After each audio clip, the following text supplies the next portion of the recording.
La Bible dit qu'en fait, ils ne font que cumuler des biens pour des personnes qui ont déjà la compassion des pauvres, qui réfléchissent à comment donner, comment évangéliser, comment faire en sorte que les personnes sortent de la misère. Et lorsque tu as ton cœur par rapport à ces choses, que tu penses à la mission, Dieu te prépare à recevoir un transfert. Dieu va ressusciter ce qui est parti. Dieu va ressusciter ton envie de te battre. Les ossements desséchés vont revivre. Dieu a un cheminement pour ramener à la vie une chose lorsqu'elle est morte depuis longtemps et lorsqu'il n'y a plus du tout d'espoir. À un moment donné où tu dois aller carrément lui montrer ce qui est mort, où tu dois l'amener vers les choses qui sont éteintes. Et Dieu va pointer, il va dire, voici où sont les ossements. Ça c'est os, ça c'est ossement, ça c'est ossement. Je vais ramener ça à la vie. Parce que mon fils, parce que ma fille, ça t'est utile pour demain. Et je ramène ces choses-là à la vie. Je ressuscite ce qui est mort. Les choses que l'ennemi a détruites dans ta vie vont être reconstituées. Dieu ne va pas faire une résurrection partielle. Il va faire une résurrection totale. Il parle de beaucoup de domaines où les choses ont été enterrées. Quelles sont les choses qui ont été enterrées dans ta vie? Quels sont les systèmes auxquels tu n'y crois plus? Ton Dieu te dit qu'il va ouvrir tes sépulcres. Mais Dieu me dit de te dire, prophétise donc.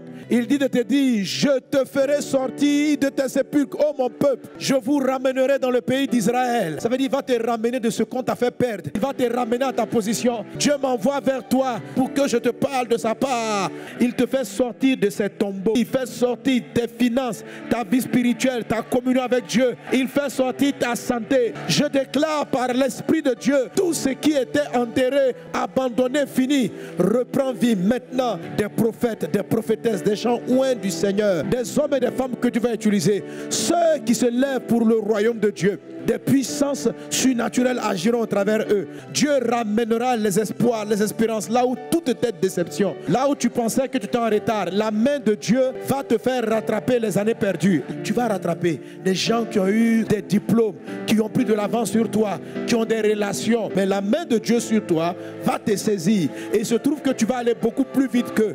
Tu seras en avance. Tu vas prendre le devant. Tu vas aller de l'avant.